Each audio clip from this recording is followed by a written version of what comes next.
Again, the jack stands, if I was to do it again, I would not use those. Put ramps under the tires, especially on the four-wheel drive.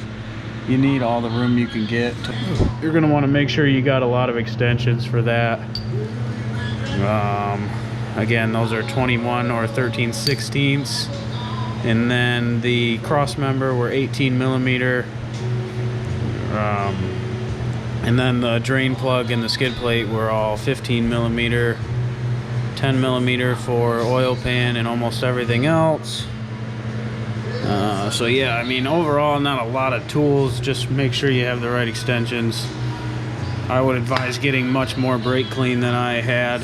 And these guys here, if you're gonna be doing oil pan seal, I'm guessing you got a lot of miles on the car, and just the amount of stuff I started digging out of my eyes even with these on. Work under here, and it just wasn't any good. I mean, you can see here where how close that front diff sits to that oil pan. I mean, that thing with the writing right there, that's the oil pan. So you're talking, I mean, just no room at all to work. But trying to get all those bolts out of that diff, especially this side here where you can see there's the diff, and then it's that bolt there, but that one that's up in there, or I guess right there rather it is, those ones were quite a pain with this jack stand right here in my head. I mean, I'm laying on a creeper, but I'm bottomed out here, barely any room to work. I would definitely say putting ramps under there is the way to go. The other thing I would suggest is to get those two bolts there on the driver's side that hold that differential in. You're gonna want a lot of 1/2-inch extensions because there's just no room to work. So like each bolt kind of needs a different precise length. Well, there it is, folks. As you can see, nice big gap above that front axle, so plenty of room to drop that pan down. One thing I did fail to mention is all 4 of these here bolts holding that front diff are either 21 millimeter or 13/16, either or. I personally don't have a lot of tools, so I was using a 21 socket and a 13/16 wrench. So one thing to note as well, there is this sending unit here that you have to unclip. You just use a flathead screwdriver to pop that plug in out of there, and then if you notice, these harnesses are actually hooked to the side of the oil pan there, so you gotta take a little pry tool and pry off those clips holding those wires to the oil pan, and that seems to be all I found hooked to it so far. So this is gonna be kind of hard to explain, but you see this little guy here? It's a 10 millimeter bolt, and that 10 millimeter bolt, oh shit. Okay, let's see if I can get situated here. So this is the, come on light, work with me. This is the front side of the oil pan here, and this, oh, son of a bitch. This is, this wiring harness is attached, so it's gonna be on the top driver's side, right where you see my fingers here, because that's the driver's side over there. There's a 10 millimeter bolt, and what happens is, after you pull that bolt out, this harness slides towards the driver's side, and then pops off. See, now it's loose, but before you do that, you can't actually get to the other pan bolts there, or drop the pan because it'll be hooked to that harness.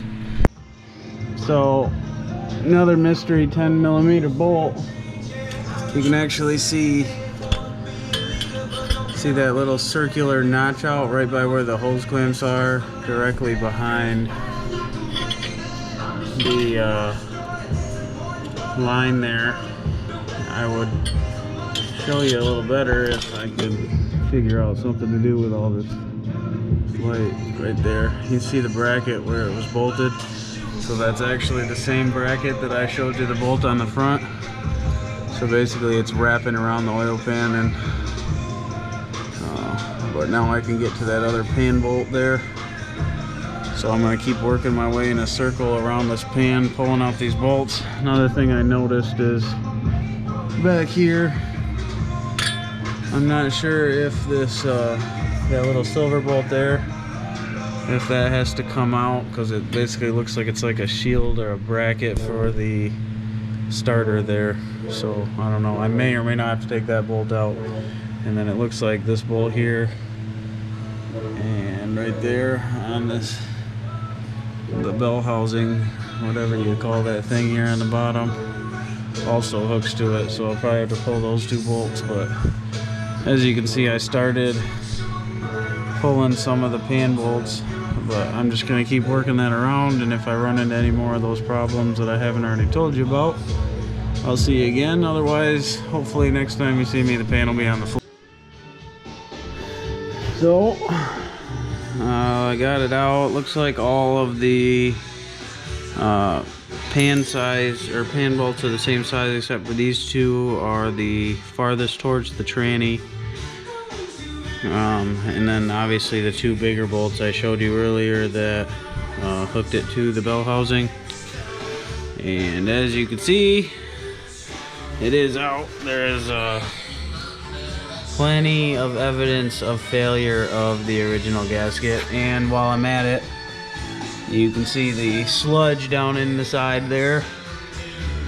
Basically just going to take some brake clean and spray that out the best I can. You can see we got a factory rivet here and here, so those are going to have to be drilled out in order to put a new gasket on. Unfortunately, this is my beater and I'm too cheap to buy the gasket, so we're actually going to make it with RTV instead. Blues Traveler a little loud here, but anyway, so there's that. Something to note on the driver's side, this is actually a cover plate. So this bolt where I'm holding on to here, that bolt goes into the oil pan, and then this actually goes up right there. You see on the side there's that opening where the pan doesn't cover. That's the piece of plastic, but you can't actually get out that pan bolt right there without pulling that plastic cover off. So see, this side's got one as well. It's just this one just has the one bolt through the side into the pan, and then the pan just slides out. But on that side you actually have to remove that plastic cover. Then you can see the rest of it. Same thing with this, the seal where the gasket was up here. I'm just gonna take a razor blade very carefully, clean that up with some brake clean and a rag, and get it as nice as I can get it. So I'll show you what that looks like when I'm done. So we got the oil pan off. I ended up having a whole lot of, I'll use this light right here, having a whole lot of stuff down in here. So I actually popped all four of these bolts on this little secondary cover and kind of wiped it out a little bit. And I have hit with a razor blade and some brake clean around the edge of here. If you're really feeling spunky, you can you know, brake clean your whole thing here, exterior and all, and really get it cleaned up. But I just am too cheap to spend the money to clean the exterior portion of it. Really just concerned with the gasket surfaces. On the side here, you don't actually have to remove this. It's this extra piece. What it actually is for is on the 6.0 motor, uses the same oil pan, and that's where the oil cooler plugs in. So this is basically a blocker plate. And if you go to the store to get an oil cooler gasket, it's called, they're gonna have an oval, and then they're gonna have two circular holes. The two circular holes, that's for the 6.0 for the actual oil cooler, but if you're looking for the gasket for the blocker plate, it's going to be an oval like this. So I just wasn't sure if that was leaking too, and I figured while I had it off I would replace that gasket, clean that up, make sure it's that blocker plate's on there sealed and I'm not leaking oil there afterwards. So I also, because of the thickness of these gaskets, I was a little concerned about not running a gasket, so I am going to go ahead and steal the gasket I had available for the 6.0 pan that I'm yet to do, and I'm going to go ahead and use that instead. One thing to note, I believe in all four corners you're going to want to put a little bit of RTV silicone anyways. Using the ultra black, you want the maximum oil resistance, obviously, because it's a oil pan. So I put a little dab of that on there, and I may even go as far as to hit the whole top side of this gasket with a little bit of RTV. The top side being the side that is actually going to mount onto the engine side here, just because, I mean, I got this pretty clean, but you can see just a little bit left. It's just really hard to get to, especially right in here by the flywheel. So basically I'm just thinking I'm probably going to wipe this up one last time and just kind of hit the top side of the gasket with the RTV and smooth it out real thin, just because it should help eat any other problems. Somebody else may or may not agree or disagree with that. Not exactly a certified mechanic. I'm just trying to show you guys how I had to get it done in my garage here, because I couldn't afford for somebody to replace my oil pan seal on my 2000 beater. So I'm guessing other people are in the same spot, and at that point, more RTV the better in my book, basically.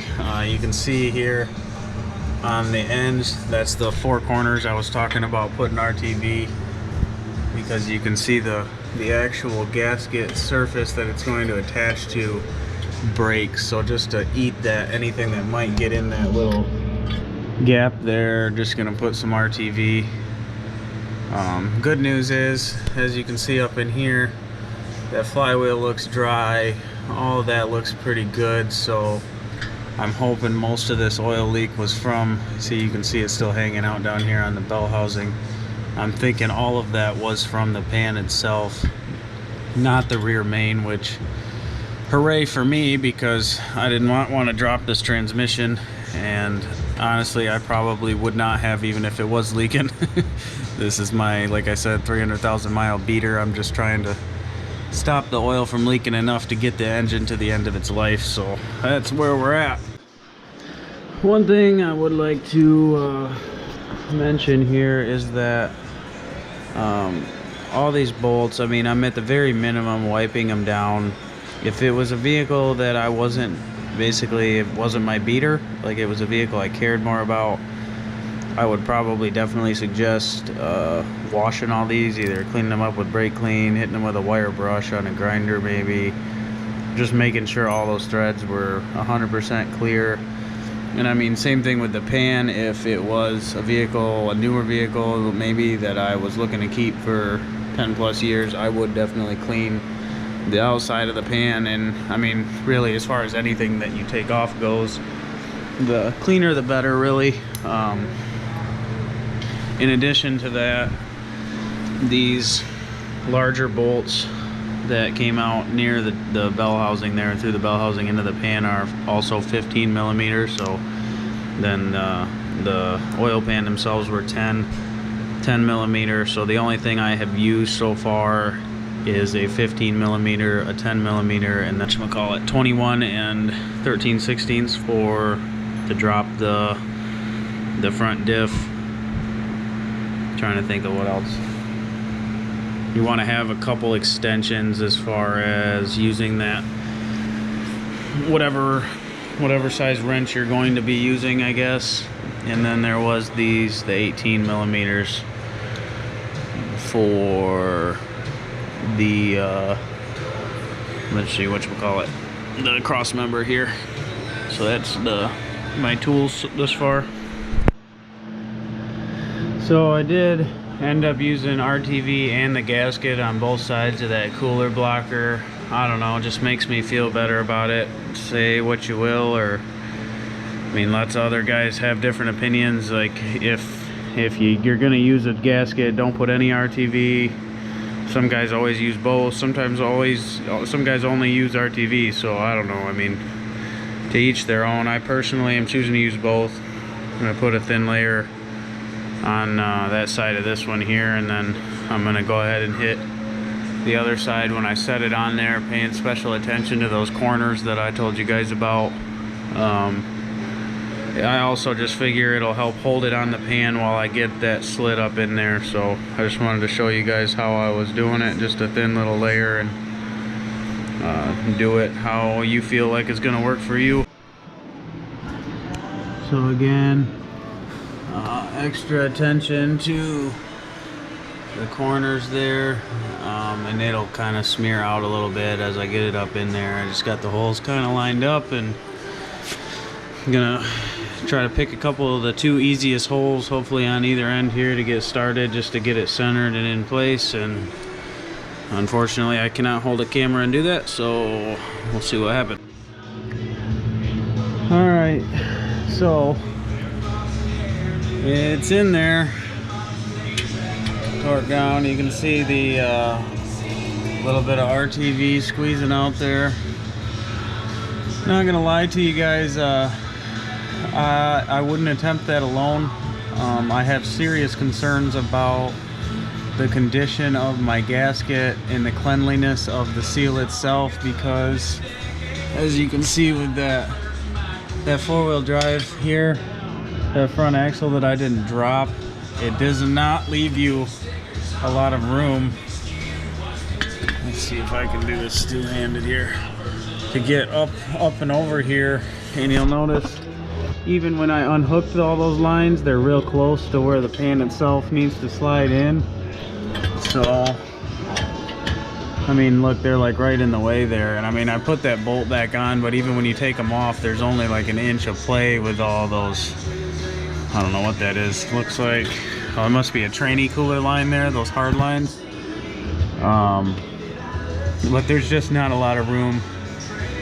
And ideally you want to slide that up in there without bumping your gasket surface either side, but I'm not gonna lie to you guys, I struggled with it alone. Very much struggle. I'm not really sure that it's perfect, but it is on there. Got the oil filter back on and the plug in, just so that was done. And all those bolts are torqued down 37 foot-pounds. I start at the center, so you go 37 foot-pounds back and forth to the center, then out, and basically you work your way towards either end by alternating side to side.